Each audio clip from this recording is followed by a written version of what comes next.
방송에서 제공하는 투자 정보는 투자 판단에 대한 조언입니다. 방송에서 제공하는 주식의 가치, 가격 상승 및 가격 하락에 대해서는 방송사에서 보장하지 않습니다. 이 시각 헤드라인 뉴스입니다. 삼성그룹 이재용 부회장과 현대차그룹 정의선 수석 부회장이 손을 잡고 전기차 산업 육성에 나섰습니다. 대한민국을 대표하는 양그룹 총수가 사업을 목적으로 단둘이 공개적으로 회동한 건 이번이 처음이라는 점에서 재기의 이목이 집중됩니다. 지난달 취업자 수가 전년 동월 대비 47만 6천 명 줄어들었습니다. 통계청의 4월 고용 동향 조사 결과 지난달 취업자 수는 2,656만 2천 명으로 IMF 외환위기 이후 21년 2개월 만에 최대 감소폭입니다. 현지 시간 10일 길리어드사가 5개 제약사의 렘데시비르의 해외 생산을 허용하는 라이센스 계약을 체결했다고 발표했습니다. 이에 따라 미국을 제외한 127개 나라에서 렘데시비르를 생산할 수 있게 됐습니다. 국제신용평가사 무디스가 코로나19 사태로 인한 경제 위축으로 한국 기업들의 수익성이 떨어지고 신용 여건도 나빠지는 추세라고 진단했습니다.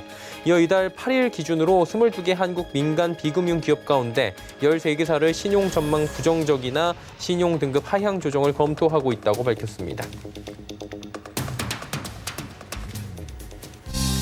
시청자 여러분 안녕하십니까. 오늘장 내일장 출발하도록 하겠습니다. 일단 전일 미국 증시 장 후반에 갑작스럽게 조정을 좀 받았습니다. 미중 간의 무역 분쟁의 우려는 여전히 남아있는 상황이고 지금 락다운을 풀기에 한마디로 봉쇄를 풀기에 좀 이른 시점일 수 있다라고 미국 쪽에서 얘기가 나오면서 급락 마감을 했습니다. 그러다 보니까 우리 시장이 장 초반에 악재로 작용을 했고요. 좀 주춤하는 모습들 그리고 급락 출발을 했는데 지금 지수 보시면 모두 다 되돌렸습니다. 또 상승 전환에 성공을 했고요. 특히나 코스피 같은 경우에는 오후 들어서 상승폭을 더 키워가고 있는 상황입니다.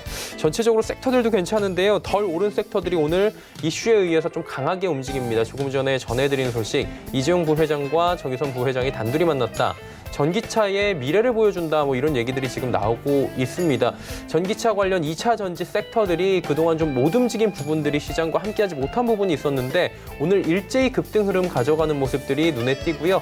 또 전기전자 업종들 그리고 운송장비 업종들 전체적으로 지금 상승이나 보합권까지 다 올라와 있는 상황입니다. 엔터주들도 지금 흐름 괜찮고요. 전체적으로 봤을 때는 시장의 분위기가 확 바뀌었고 전일 미국장에서 우려했던 부분들이 전부 다 사라진 모습이고 시장이 굉장히 강합니다. 자, 그렇다면 어떤 점에 주목을 해야 할지 하나하나 점검합니다. 코스피부터 만나보도록 하죠. 자, 보시면 1930선까지 올라왔습니다. 시장이 생각보다 지금 강합니다. 그러다 보니까 이 어떻게 시장을 바라봐야 하는가에 대해서 계속해서 고민이 생길 수밖에 없는 시장입니다. 다음 볼까요? 자, 1900까지 밀렸던 시장이 지금 1930포인트대까지 올라왔습니다. 조정 없이 그냥 쭉 올라오는 모습이 보이실 겁니다. 다음 볼까요? 자, 보시면 기관 외국인이 파는데 기관의 매도 물량 얼마 없고요. 외국인이 좀 많이 파네요. 그리고 개인들이 오늘도 사면서 시장을 좀 끌고 가고 있는 상황입니다. 다음 보도록 하죠.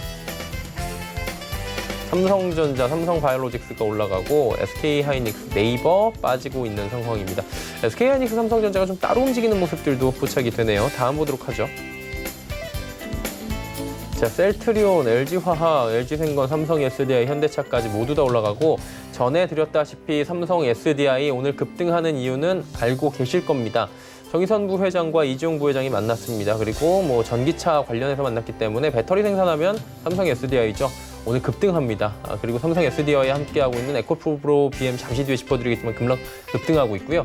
LG화학도 인도 이슈가 있긴 한데 그 부분 딛고 지금 상승 흐름 시원하게 가져가고 있는 상황입니다. 다음 볼까요?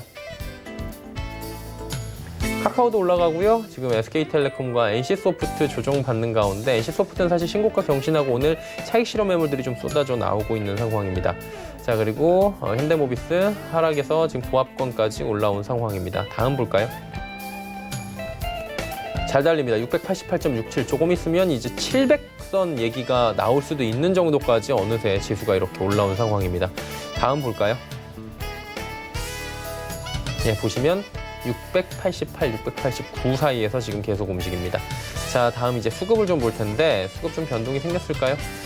수급은 이번 주 내내 똑같습니다. 개인이 사고 기관 외국인 파는데 지금 기관의 매도 물량 많이 줄어들었고요. 외국인도 매도 물량이 좀 줄어들고 있다. 이 부분을 시장에서 보셔야 될 것 같고 지금 상황은 공매도가 지금 안 되기 때문에 개인들이 만약에 막대한 자금을 동원해서 시총이 크지 않은 코스닥 종목들을 계속해서 이렇게 매수를 해주면 끌고 올라갈 수 있는 구조가 된다라고들 설명이 됩니다. 지금 시장은. 다음 볼까요? 셀트리온 헬스케어, 셀트리온 제약 지금 아무래도 뭐 MSCI 지수에 편입된 부분도 셀트리온 제약 같은 경우에는 있고요. 이와 반대로 한진칼 같은 경우에는 편입 불발되면서 하락하고 있습니다.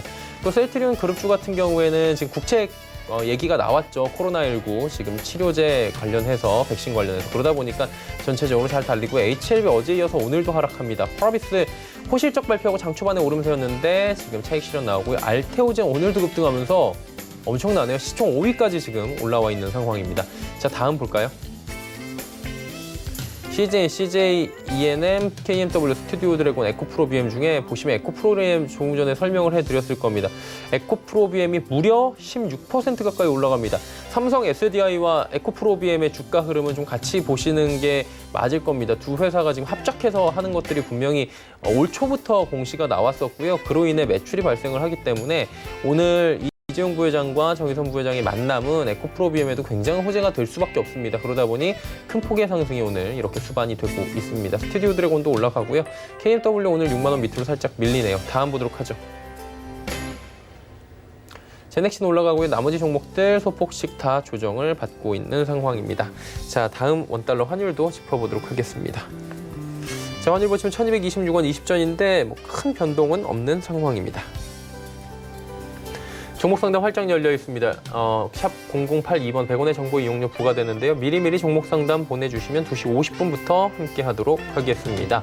금일 본 방송에서 제공해드리는 정보는 투자 판단에 대한 조언일 뿐입니다. 해당 주식의 가치와 수익률 보장해드리지 않는다는 점 참고해 주시길 바랍니다. 이 시각 특징주 바로 살펴보도록 하겠습니다. 정보경 캐스터입니다. 네, 하락 출발한 국내 증시는 양시장 모두 상승으로 방향을 틀었습니다. 등락을 반복하던 코스피가 1930선을 향해 가고 있고요. 코스닥도 하루 만에 반등하는 모습인데요. 이 시각 이슈 종목들 어떤 게 있는지 지금부터 만나보시죠. 이 시각 종목 핫셀입니다. 에코프로비엠, 키이스트, 국동이 올라와 있습니다. 오늘 가장 먼저 만나볼 종목 에코프로비엠입니다. 삼성의 전기차 사업 확대 기대감에 강세를 보이고 있는데요. 현재는 전날 대비 17% 넘게 급등했고요. 거래가 85,300원입니다. 하루간의 흐름도 확인해 보시죠. 주가 우상향하면서 상승폭 키우고 있습니다. 현재 장중 고점 부근에 위치해 있습니다. 앞서 전해드린 대로 이재용 삼성전자 부회장과 정의선 현대차그룹 수석 부회장이 손을 잡고 전기차 사업 육성에 나섭니다. 현대차와 삼성 경영진이 삼성 SDI 천안 사업장을 찾아서 차세대 배터리에 대한 의견을 교환하기로 한 건데요. 이 같은 소식에 삼성 SDI와 차세대 배터리 합작법인을 설립한 에코프로비엠의 기대 매수세가 몰리는 모습입니다. 다음 종목 만나보시죠. 오늘의 두 번째 종목 키이스트입니다. 오늘이 주식 병합 후 첫 거래를 재개한 날이었는데요. 현재는 전날 대비 8% 넘게 올랐고요. 거래가 14,550원입니다. 하루간의 흐름도 확인해 보시죠. 장 초반 급등했던 주가가 현재는 다소 상승폭을 줄인 모습입니다. 앞서 지난 3월 키이스트는 한 주당 100원의 보통주를 500원으로 변경하는 주식 병합을 결정했습니다. 이 주식 병합의 목적은 적정 유통 주식수 유지와 주가 안정화인데요. 이에 지난 4월 24일부터 5월 12일까지 매매 거래가 정지된 바 있죠. 주식 병합 후 처음으로 거래를 재개하는 오늘 키이스트에 시장에 관심이 쏠리는 모습입니다. 다음 종목 만나보시죠. 코로나19 의료용 방호복 추가 수출 소식에 국동이 오늘 급등하고 있는데요. 현재는 전날 대비 25% 넘게 올랐고요. 거래가 3,695원입니다. 하루간의 흐름도 확인해 보시죠.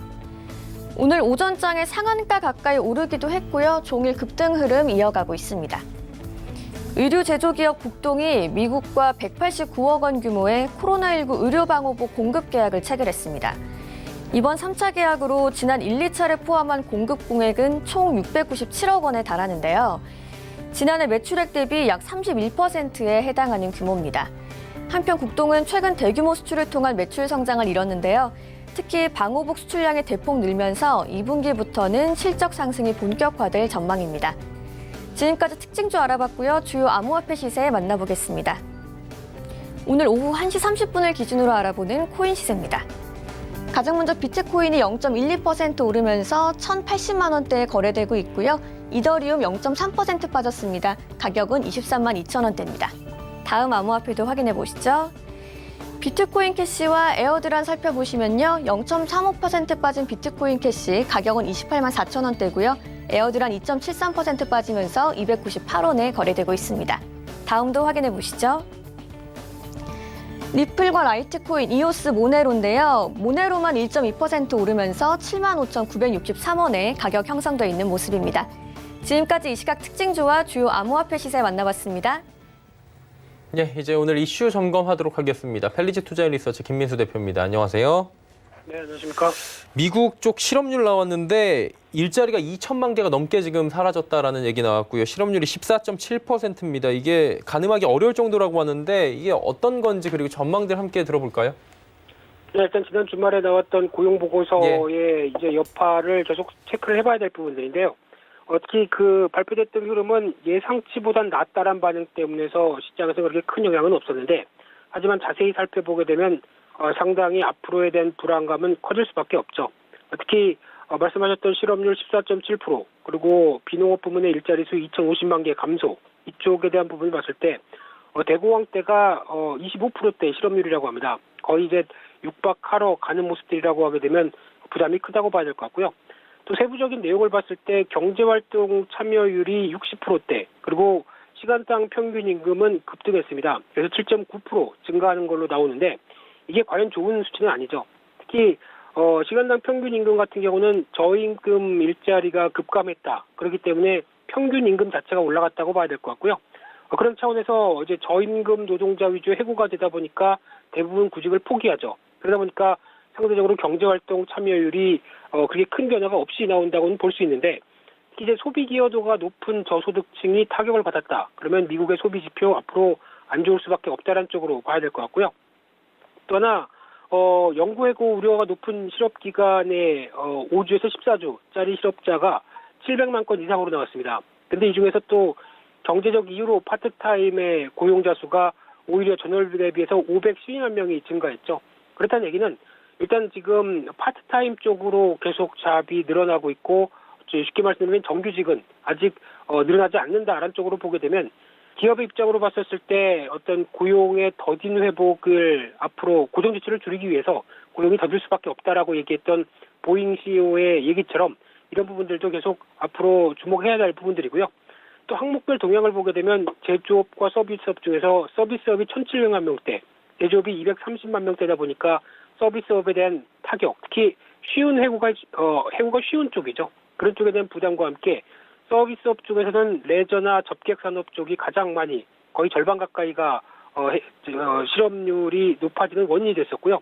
제조업 쪽에서는 건설업입니다. 이쪽이 한 40% 넘게 차지를 하다 보니까 어떻게 보면 약간 어떤 인력을 많이 필요로 하고 있는 쪽에서 대규모 실업이 발생했다라고 보여지고 있는 상황들이고요. 그러다 보니까 앞으로 시장에서는 안도를 했다고 한다고 하더라도 이 조사 자체가 4월 12일까지입니다. 그러면 본격적으로 셧다운이 나왔던 여파와 같이 주간 실업수당 청구 건수까지 보게 되면 5월 달까지 고용 악화는 불보듯이 뻔한 상황들이고요. 아마 5월 중에도 500만 명이 추가 일자리가 감소가 되면서 실업률은 이제 17%에서 20%까지 전망이 된다라고 하게 되면, 앞으로 어떤 이 실업률과 관련된 지표는 경제 봉쇄가 이제 완화가 되느냐라는 부분들이 가장 큰 핵심일 텐데, 그렇다고 하더라도 또 2차 어떤 팬데믹에 대한 영향, 이런 부분들도 생각하게 되면 일단 아직 본격적으로 지표가 좋아질 수 있는 구간들은 시간이 더 필요하다라는 관점 쪽에서 바라봐야 될 것 같습니다. 예. 그리고 소비 패턴이 지금 코로나 이후에 많이 변화되고 있잖아요. 육류 소비가 증가하고 있다고 하는데 가격도 그에 따라서 올랐다고 해요. 관련주 동향 그리고 투자 전략 들어봐야 될 텐데 어떤가요? 네, 육류 관련주 쪽에서 시각을 분석해 볼 때 일단 육류 소비는 계속 늘어날 수밖에 없죠. 생활 수준이 높아지고 좀 지갑이 좀 두둑해질수록 육류 쪽은 좀 계속 패턴 쪽으로 계속 어떤 소비가 늘어날 수밖에 없는 상황들인데, 대표적으로 중국 같은 나라도 고기를 사랑하는 나라죠. 그러다 보니까 연간 평균 성장률이 5% 이하로 떨어진 적이 없습니다. 그런 상황 쪽에서 국내 식품 구매 같은 경우도 이번에 코로나 사태로 인해서 비교를 해본다고 하더라도 국내 신선식품 중에서 한 세 번째 안에 들 정도로 육류 소비도 많이 늘었다라고 볼 수 있는 상황들인데, 그러다 보니까 육류 가격은 상승세로 이어가고 있고요. 국내 서울 도매가 기준으로 닭고기, 돼지고기, 소고기 흐름을 비교해보게 되면 소고기가 추세적으로 가장 많이 오르고 있고요. 돼지고기가 그를 따라가고 있는데 닭고기 같은 경우는 일단 상승하다가 약간 좀 주춤하는 모습들은 보인다고 하더라도 성수기 효과를 기대한다고 하게 되면 다시 올라갈 가능성이 높겠죠. 그런 쪽에서 이 코로나19 사태에 대한 변화를 보여지고 있는 상황들인데 특히 미국을 보게 되면은 일단 세계 2위의 육류 가공업체인 타이슨 푸드 같은 경우 코로나19 감염으로 작업을 중단했습니다. 특히 노동자의 한 60%가 감염됐다라고 하는 충격적인 수치가 나오다 보니까 작업을 2주를 중단했는데 그러다 보니까 육류가 공급이 안 되죠. 그런 상황에서 트럼프 대통령이 다시 재가동을 명령했지만은 재가동하자마자 또 확진자가 확 늘어나는 모습들이다 보니까 지금 육류 공급에 대한 차질이 나오면서 웬디스라는 햄버거 가게는 매장 거의 한 20%를 소고기 메뉴를 빼버린 상황이고요. 그 밖에 유통업체들도 어떤 육류 구매 수를 제한을 시켰다라고 하게 되면 이런 혼란이 계속 나오고 있는데 그러다 보니까 농가 입장 쪽에서는 도축 공장으로 가서 도축돼야 될 가축이 그대로 대기하고 있다라는 것 쪽에서 오히려 살처분까지 하고 있고요. 도축 공장은 멈춰서다 보니까 또 수요는 이어지지 않고 있고 그러다 보니까 어떤 공급망에 큰 혼선이 나오고 있는 과정 쪽에서 미국도 마찬가지로 닭고기, 소고기, 돼지고기 모두 한 5에서 6% 가까이 어떤 가격이 급등하는 현상이 나오고 있다는 데서 주목을 해야 될 분위기고요. 그런 차원에서 관련주 쪽의 흐름을 보게 되면 이런 변화와 함께 이제 국내에서도 사료주, 돼지고기 관련주, 닭고기 관련주들이 강세 흐름들을 이어가고 있는 상황들인데 하지만 사료 전반적인 종목들을 보게 되면 실적들이 작년에는 부진했었죠. 대표적으로 환율 때문입니다. 그런 상황 쪽에서 올해는 기저효과와 함께 실적이 개선되겠다는 관점 쪽에서 특히 최근에 가격 강세를 반영하면서 돼지고기, 닭고기 관련된 종목들이 강하게 움직이고 있는 상황들인데요. 그래서 추가적으로 계속 환율이라든가 곡물가의 안정세 이쪽이 아무래도 사료 쪽과 연결될 수 있는 부분이기 때문에 계속 체크를 해보면서 가격, 고기 가격에 대한 흐름들도 확인해야 되겠지만 특히 음식료 쪽의 한 축이다. 경기 방어적 성격 쪽에서 앞서 보신 것처럼 수요는 계속 이어지고 있다라고 하게 되면 실적 개선 기반의 추세적 대응 가능하다라고 봐야 될 것 같고요. 그런 중에서 이제 할인 같은 경우 또 닭고기 하면 할인을 많이 또 쳐주죠. 그런 쪽에서 성수기 시즌에 대한 도래의 기대감, 선진 같은 경우는 수직 계열화된 양돈 부분에 대한 기대감 이런 쪽에서 그 중에서 관심적인 종목으로 봐야 될 부분이라고 생각됩니다. 예, 육류 관련 이야기까지 들어봤고요. 오늘 말씀은 여기까지 듣도록 하겠습니다. 고맙습니다. 네, 감사합니다. 헬리지 투자인리서치 김민수 대표와 함께했습니다. 이슈 칼럼 바로 이어갑니다.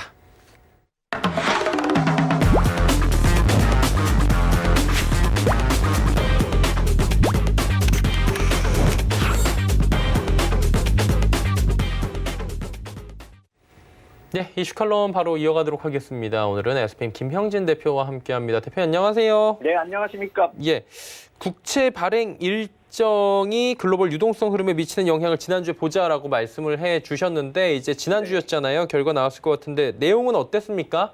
예, 그래서 이제 그 내용부터 시작을 하겠습니다. 예. 재무부 쪽에서 향후 정책 지속을 하겠다라는 것까지는 지난주에 이제 말씀을 드렸는데요. 이제 그 수치가 그 방송 다음 날에 이제 공개가 됐습니다. 우리 시간으로 목요일 정도께 공개가 됐었는데 그래서 그 발행 물량이 좀 증가를 했고 3분기 쪽이 이제 증가되는 거는 뭐 그렇다라고 칠 수가 있겠는데 2분기 국채 발행으로 예정이 돼 있었던 물량도 예정보다 더 크게 증가를 시키는 모습을 보였기 때문에 그게 약간 좀 5월 달하고 6월 달에 좀 부담이 될 수도 있다라는 생각이 듭니다. 그래서 그거를 표로 하나 만들어 봤습니다. 그러니까 분기별로 미국의 국채 발행 증가 추이를 이렇게 만들어 봤는데요. 그래서 표의 맨 오른쪽 끝에서 두 번째 가장 긴 막대기가 2분기의 발행 물량이고 그리고 가장 오른쪽이 다음 분기, 올해 3분기 발행 물량인데 이번 분기가 워낙에 컸었기 때문에 좀 작게 보이지만 다음 분기가 트럼프 정부 이후에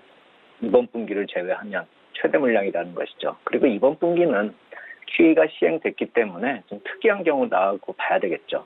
저희 2분기 더 긴 막대기가 2조 9,990억 달러이기 때문에 같은 기간에 연준 자산이 2조 5천억 증가를 했다는 점을 감안한다면 연준 자산 QE 하면서 발행 물량이 저렇게 늘어나는 좀 특이한 상황이었다 이렇게 보시면 될 것이고 정상적인 이제 3분기 쪽을 본다면은 한 6,770억 달러가 발행이 될 것인데 단기물에서 한 1,900억 달러 그리고 중장 기물이 많이 늘어납니다. 한 4,800억 달러가 늘어나서 이렇게 국채 발행 물량이 급증하는 것이 좀 부담이 될 수도 있고 또 안전자산 선호 현상 강화가 될 수도 있고 이렇게 해서 예전엔 그런 말씀을 드렸었죠. 무역 분쟁 이슈도 미국이 굳이 피할 이유가 없는 이유 중에 이것이 하나가 될 수가 있다. 이렇게 말씀을 드렸는데 어제 같은 경우는 뭐 미중 무역 분쟁이 아니라 미국 시장에서 바이러스 2차 감염 이슈가 나타나면서 10년물 국채 발행 일정이 어제였단 말입니다. 근데 그게 오히려 큰 도움이 되는 그런 모습이 진행이 됐죠. 그래서 주식시장에는 걸림돌이었지만 채권시장에는 호재가 되는 그런 상황이었다. 이렇게 볼 수가 있겠고 향후에 뭐 악재성 재료가 종종 나타날 수도 있는 구간이라고 봅니다. 이 5월, 6월 구간이요. 그래서 국채 발행 물량이 증가되고 3분기에도 발행 물량이 증가가 되겠지만 이러한 좀 안 좋은 점들이 주식시장을 약간씩 좀 힘들게 하더라도 국채 발행 물량, 채권시장은 오히려 발행이 원활하게 진행될 수 있다라는 점에서 본다면은 하나의 뭐 시속 게임 같이 이렇게 미국 자산 시장이 진행되는 것이 아닌가. 그리고 또 안전자산 선호 현상이 어느 정도로 좀 나타나는지 강화되는지 이 점도 좀 지속적으로 좀 살펴볼 필요가 있겠다 이렇게 생각이 됩니다. 결국에는 채권 시장의 흐름을 지난주에 좀 봐야 된다라고 말씀을 해주셨는데 지금 어제 코로나 바이러스가 이게 확산되는 부분이 안전자산 부분, 그러니까 한마디로 채권 부분과 지금 주식시장과는 좀 다른 영향을 줬다라고 정리가 될 것 같고요. 안전자산 선호 현상이 지금 강화될 가능성이 있다라고 저희가 정리를 해보도록 하겠습니다. 그렇다면 국채 발행 증가로 인한 부담이 올 텐데 구체적으로 언제부터 시장에 좀 영향을 줄 것으로 지금 보입니까? 그래서 5월에 미국채 발행 일정을 놓고 보면은 전체적으로, 그러니까 2월에 공개됐던 것보다 계획치로 보면 한 140억 달러가 증액이 되는데 가장 중요한 것은요. 이번 주가 5월 중에 가장 무거운 한 주라는 것이죠. 그러니까 11일부터 발행이 돼서 내일까지 발행이 되는데 중기물로 놓고 봐서 940억 달러가 늘어나고 만기되는 물량보다 370억 달러가 증액이 되기 때문에 이 5월 중에는 가장 좀 부담이 됩니다. 그리고 그 다음에는 5월 18일부터 28일 구간에서 중기물 위주로 340억 달러가 340억 달러가 총액인데 그렇다라고 본다면은 이번 주가 지나면은 물량 많이 줄어들겠죠. 한 3분의 1 정도로요. 그래서 부담이 많이 줄어든다 이렇게 보시면 될 것 같고 그런데 6월 같은 경우는 2분기보다 그러니까 2분기 중에서 가장 부담이 되는 그런 구간으로 들어선다 이렇게 봐야 되겠죠. 왜냐하면은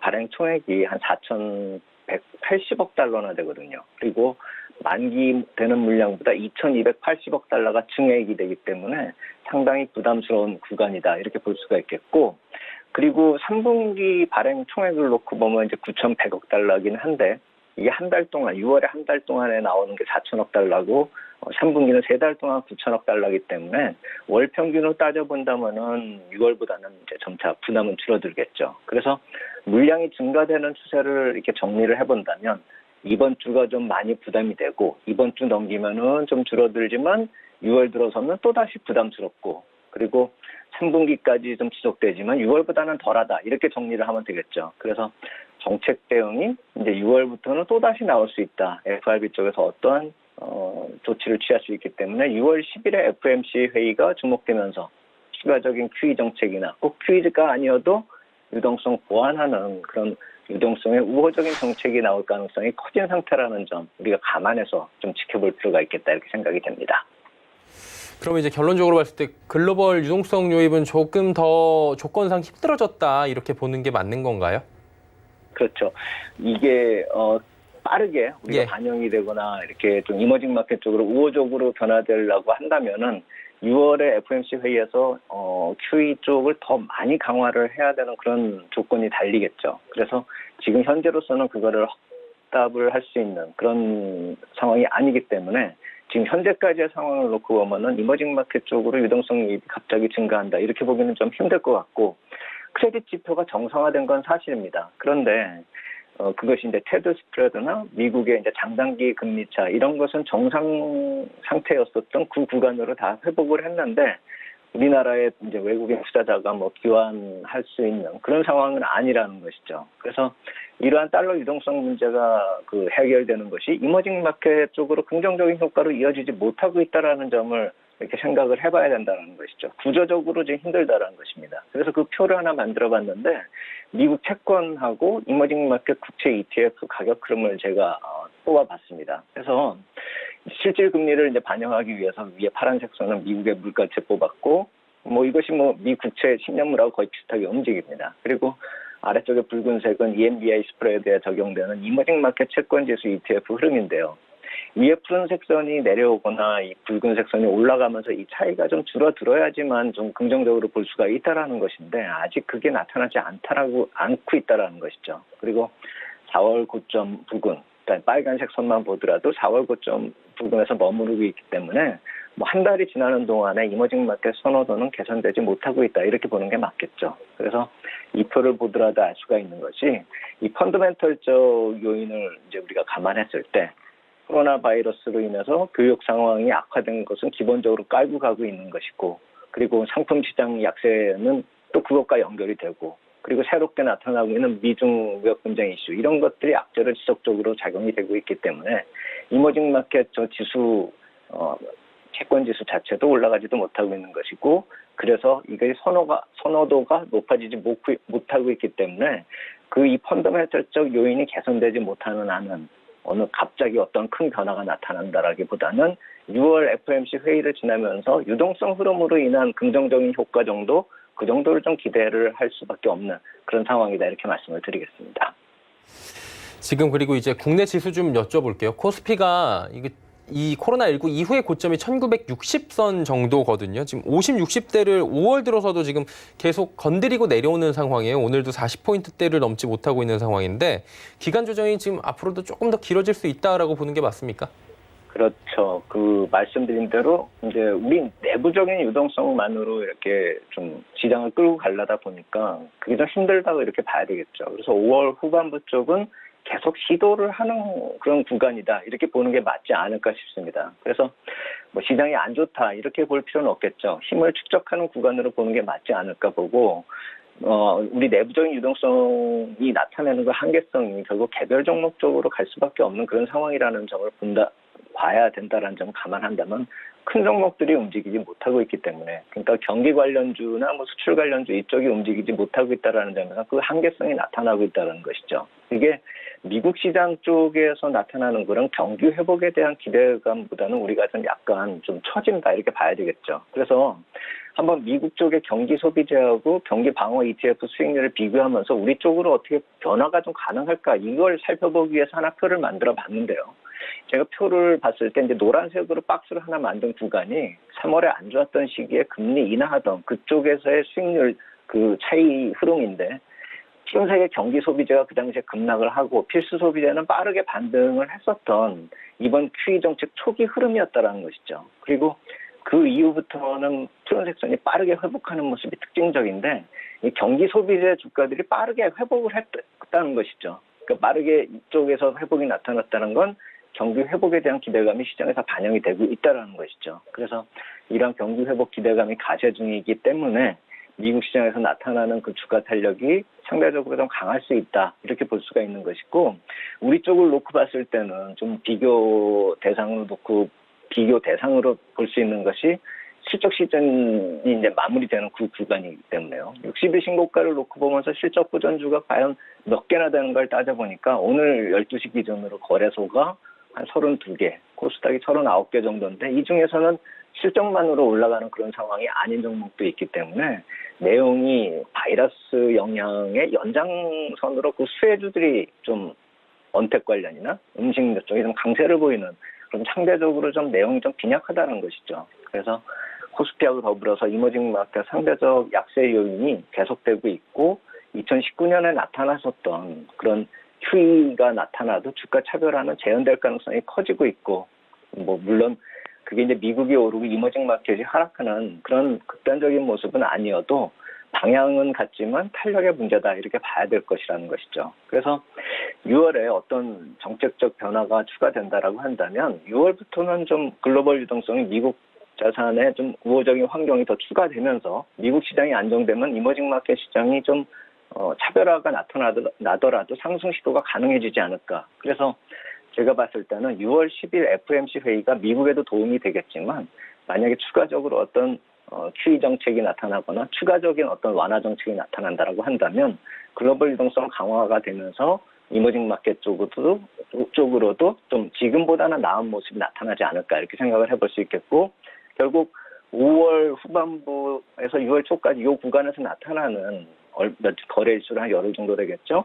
여기서 시장 탄력이 좀 둔화되거나 좀 기간 조정으로 나타날 수 있는 그것을 감안해가지고 코로나 이전하고 이후 주가를 좀 비교했을 때 이 코비드-19 이전 주가를 좀 빠르게 회복한 종목들, 이런 종목들이 조정을 보인다라고 한다면 이쪽으로 포트 비중을 좀 높이는 그런 6월 초 이후에 나타날 수 있는 그런 추가적인 강세장을 좀 대비하는 구간으로 5월 후반부 한번 생각해보자 이렇게 말씀을 드리겠습니다.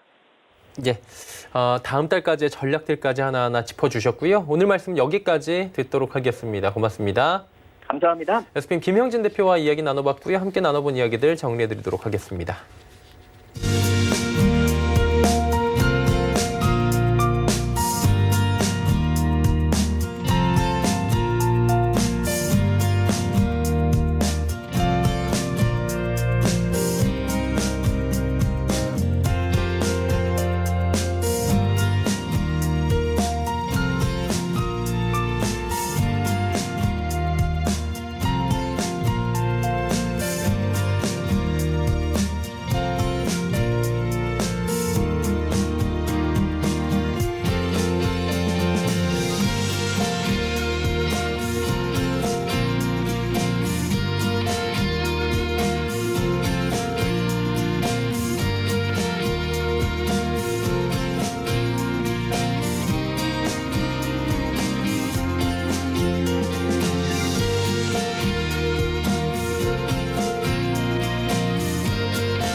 네, 이제 종목 이야기 바로 들어가 보도록 하겠습니다. 오늘은 샘플러스 김광만 멘토 연결돼 있습니다. 안녕하세요.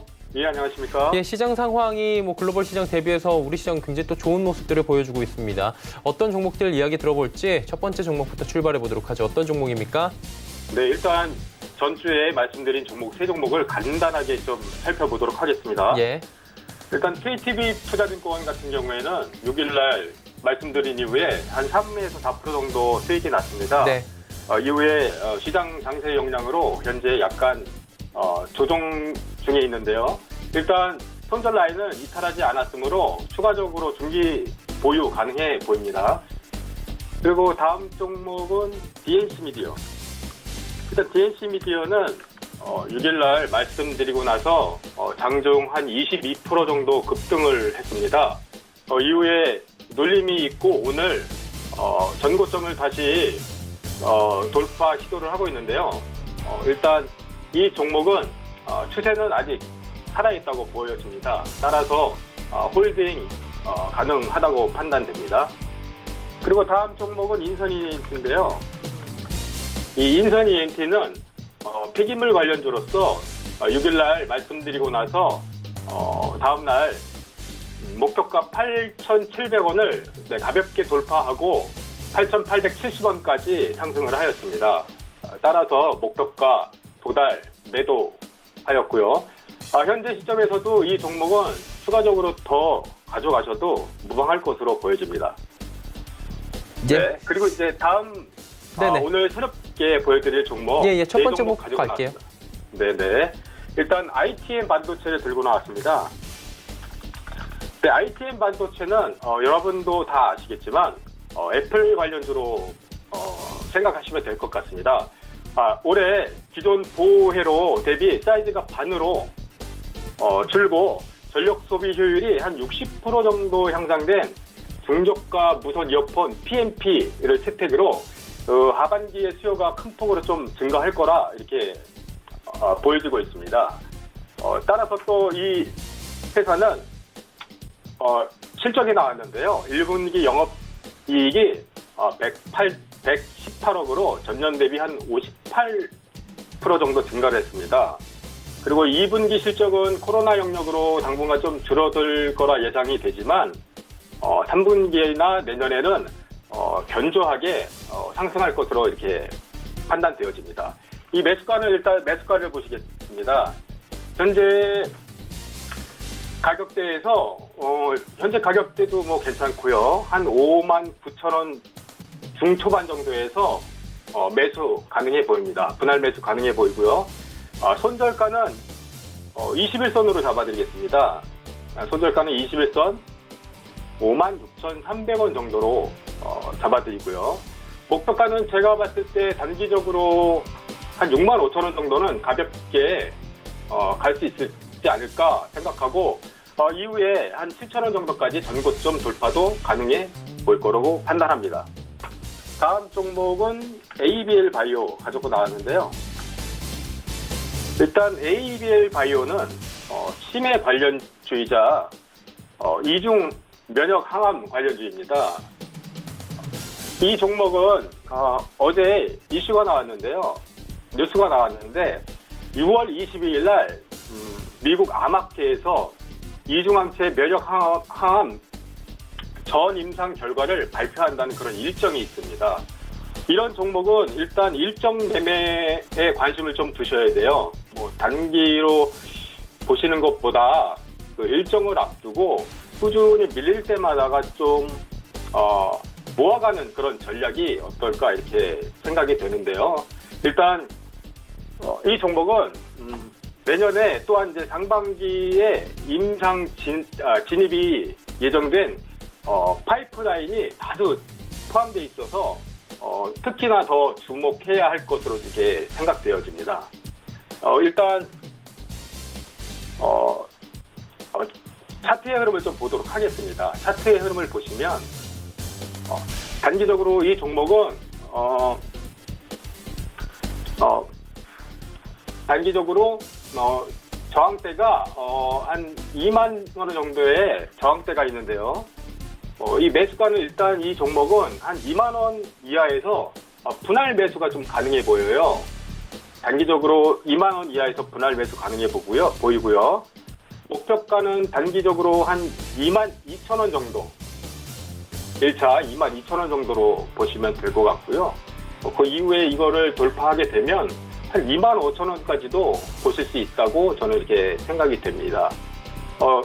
아무리 그렇다 해도 이제 손절가를 좀 설정을 하셔야 되는데요. 손절가는 단기 21선으로 잡겠습니다. 21선은 한 19,000원 정도의 형성이 되어 있는데요. 이 가격대를 이탈하게 되면 일단 손절하시도록 이렇게 부탁드리고요. 다음 종목은 AP 시스템 보도록 하겠습니다. 이 AP 시스템이요. 이 AP 시스템은 반도체 제조 장비 업체고요. 또 OLED 제조 장비 업체이기도 합니다. 이 AP 시스템은 1분기 연결 기준 매출액이 전년 동기 대비 한 38% 정도 증가를 했어요. 그리고 이제 영업이익도 146%나 증가를 했는데요. 일단 컨센서스에 이제 부합되는 그런 실적을 보여주고 있습니다. 일단 이 AP 시스템 같은 경우에는 하반기에 신규 수주 기대감이 좀 있습니다.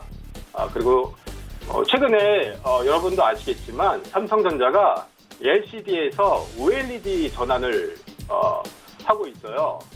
따라서 이제 삼성전자의 OLED, 즉 퀀텀 TV 이쪽으로 전환을 함으로써 이 OLED 관련 장비주인 이 AP 시스템이 실적이 이제 꾸준히 늘어날 거란 이런 판단을 하고 있습니다. 따라서 이 AP 시스템 차트를 좀 보시면요. 일단 AP 시스템은 현재가에서 매수 단가는 한 28,000원 이하에서 뭐 한 번에 이렇게 매수하시는 게 아니라 모아가시는 방법 필요해 보이고요. 분할 매수 가능해 보이고요. 목표가는 단기적으로 한 31,000원 정도로 잡겠습니다. 단기적으로 한 31,000원 정도 잡아드리고요. 그리고 이제 손절가는 러프하게 한 27,000원에서 한 26,500원 정도 사이 이렇게 잡아드리도록 하겠습니다. 여기서 제가 픽할 종목이 어떤 종목이냐면 ITM 반도체인데요. 일단 ITM 반도체 다시 한번 자세히 설명해 드리도록 하겠습니다. 네, 일단 ITM 반도체 아까도 말씀드렸지만 ITM 반도체는 애플 에어팟 관련주라고 보시면 돼요. 주로 애플 관련해 갖고 이슈나 뉴스가 뜨면 동반 상승하기도 합니다. 현재 이 ITM 반도체는 아까도 말씀드렸지만 주로 2차 전지 이제 보회로 전문 업체이기도 하지만 기존 보회로 대비 사이즈가 이제 반으로 한 50% 정도 작고 그 대신에 전력 효율이 한 80%, 한 60% 정도 향상된 그런 이제 중저가 무선 이어폰 PMP라는 것을 채택을 해서 하반기에는 수요가 상당히 크게 증가할 것이라고 이렇게 생각이 됩니다. 따라서 일단 영업이익도 전년 대비 한 58% 정도 증가했고요. 또 이번기 실적은 전에 말씀드렸다시피 실적이 코로나 영향으로 좀 줄어들 가능성도 보여지지만 이후에 포스트 코로나 이후 한 3분기나 내년 초에는 실적이 향상될 것으로 이렇게 판단하고 있습니다. 따라서 일단 다시 한번 차트를 한번 보도록 하겠습니다. 예, 일단 차트를 보시면 현재 가격대가 상당히 저는 개인적으로 메리트가 있는 가격대라고 판단이 됩니다. 일단 차트를 보시면 21선이 단기적으로 강한 지지선이라고 이렇게 판단이 되고요. 그리고 21선 지지선을 이탈하게 되더라도 이 61선 부근, 그러니까 55,000원 이하에서는 꾸준히 모아가셔도 별 무리가 없다고 이렇게 판단이 되어집니다. 하지만 이렇게 설정해드린 손절가 21선이죠. 56,000원 정도 이탈할 때는 일단은 한번 끊어주시는 게 어떨까 이렇게 생각이 되고요. 또 이 종목은 수급을 좀 한번 보셔야 돼요. 이 수급을 좀 보시면 최근 4월달, 3월 말, 4월달 초부터 기관의 매수량이 조금 많이 좀 보여집니다. 기관 매수량이 좀 많이 늘어나고 있고요. 또한 외국인 수량도 꾸준히 많지는 않지만 꾸준히 이렇게 모아가는 그런 모습을 보여주고 있어요. 따라서 기관 매수 동시에 수급 종목으로도 판단되고요. 이 종목은 단기 목표가 아까 말씀드린 대로 단기 목표가는 한 65,000원 정도로 잡아드릴게요. 65,000원 정도. 이건 가볍게 제 생각에는 길게 봤을 때 충분히 돌파가 가능하다고 보여지고요. 이후에 7만원 정도, 전고점이 69,600원입니다. 이 전고점 부분까지도 돌파, 이후에는 3분기나 연말쯤에는 7만원 이상도 충분히 넘어서 상승할 거라고 이렇게 판단되고 있습니다. 네, 여기까지입니다. 네, ITM 반도체 말씀해 주셨고요. 지난주에 DNC 미디어 단기 접근해봤는데 결과 어땠습니까? 네, 일단 DNC 미디어 한번 잠깐 보도록 할게요.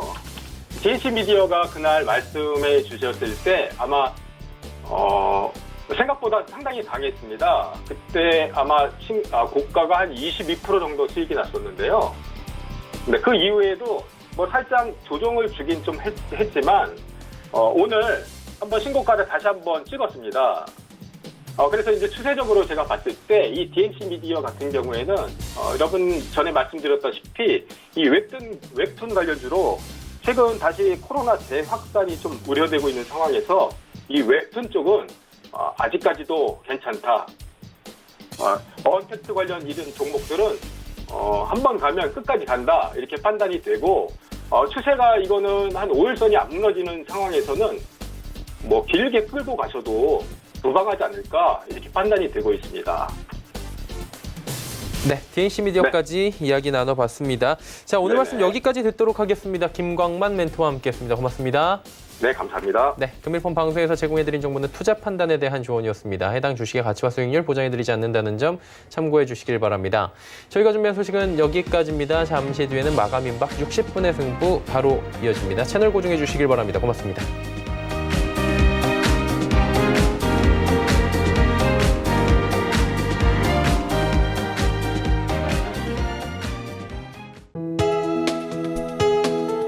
본 방송에서 제공하는 투자 정보는 투자 판단에 대한 조언입니다.